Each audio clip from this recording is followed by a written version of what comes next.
Hello everyone out there. This is Spoke777 here on YouTube. Nice to meet you. Today I'll be talking about two different interpretations of Ecclesiastes 9:5. The first one being, Solomon does not know what he's talking about. Ladies and gentlemen, let me present to you Solomon, the wisest man who ever lived, the king over Jerusalem, whom God gave wisdom and understanding to, whom Queen Bathsheba commented very exceedingly. Well done, Solomon. Your God has given you much wisdom and understanding. And now consider Solomon's great achievements of discovering that ants are female and, oh, I'm giving out too much. Read Proverbs.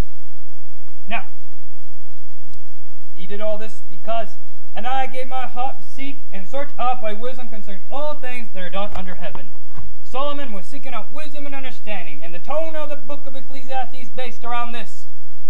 Now, everybody, consider that this king, what makes people think that they know more than Solomon? He's the wisest man who ever lived. He discovered that ants are female. Did you discover ants are female on your own research? Were you king over Jerusalem? Were you even a king or ruler like this, making tough decisions? What makes you think you know more than him? Did God appear to you in a dream and say, hey, I'll give you more wisdom than anyone else? Guess what? Solomon does know what he's talking about because God gave him wisdom, and Ecclesiastes 9:5 is the truth about the matter. Otherwise, you're saying, Solomon, you're a liar. You wrote a lie in the Bible. God left it in there. God's responsible for it, and God's a liar. Well, bluntly, that's exactly what it sounds like. I hope that's not what you're meaning by it. But let's read it. Ecclesiastes 9:5, starting in what? Everybody? Starting verse 3. There is an evil among all things that are done under the sun, that there is one event unto all, yea, also the heart of the sons of men is full of evil, and madness is in their heart, while they live, and after that they go to the dead. Well, it doesn't say he goes to heaven or hell after they die. It says they go to the dead, and it says event unto all under the sun, all things under the sun, and the hearts of men. If your heart like men, you're like, evil and madness. And you go to the dead, and all people know for the living, all the living, know that they shall die, but the dead know absolutely nothing. Nada, zip, nor, zero, nothing.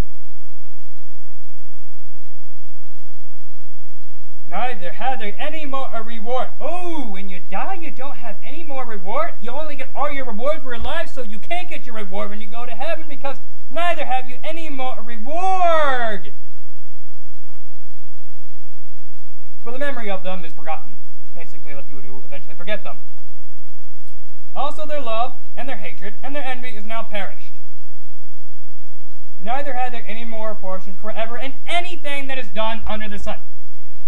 Okay, what some people think, under the sun means locally to planet Earth, and after they leave planet Earth after they die, they don't have a portion of hatred and envy, but love is included. We get to heaven, we're not going to have love. Come on, we have to have love, and not knowing means just that. Oh, we got to have love when we get to heaven.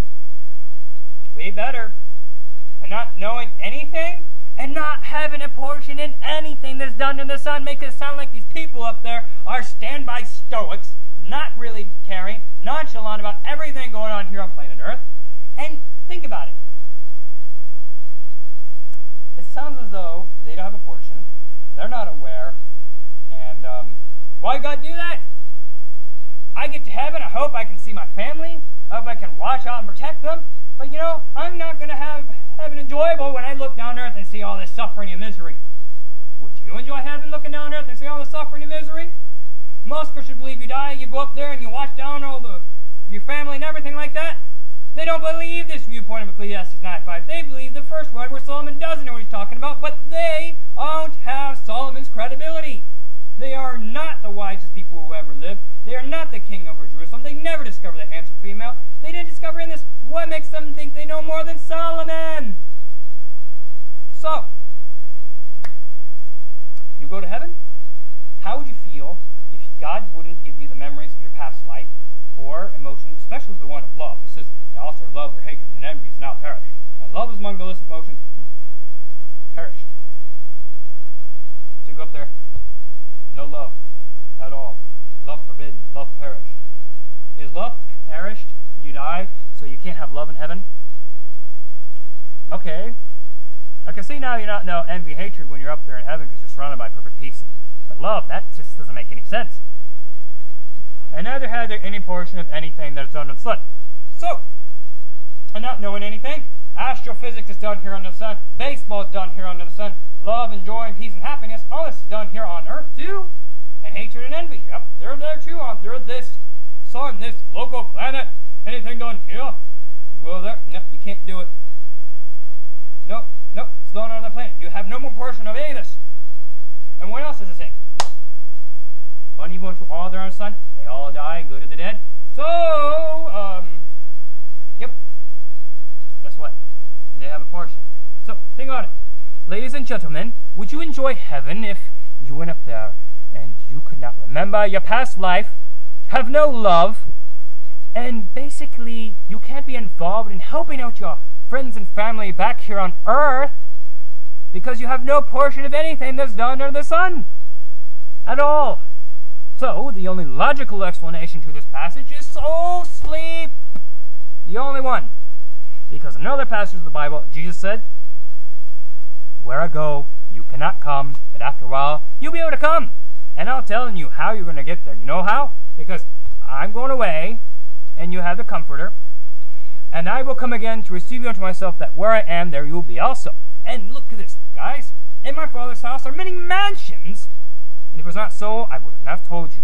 I go there to prepare that place for you, and I go there to make that place, and I'll come back and take you there.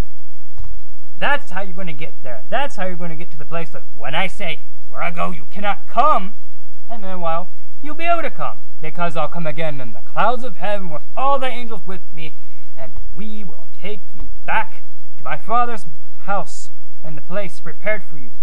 Not only do I have to prepare dwellings for you, I have to make sure that the bridges of relationships between human beings and the other worlds who have been aware of your life of sin and crime and profligate behavior are aware of my forgiving salvation that transformed your life, that all emotions of cynicism brought on and perpetuated and agitated by Satan are eradicated. Thus, the investigative judgment is very valuable to get rid of Satan's accusations.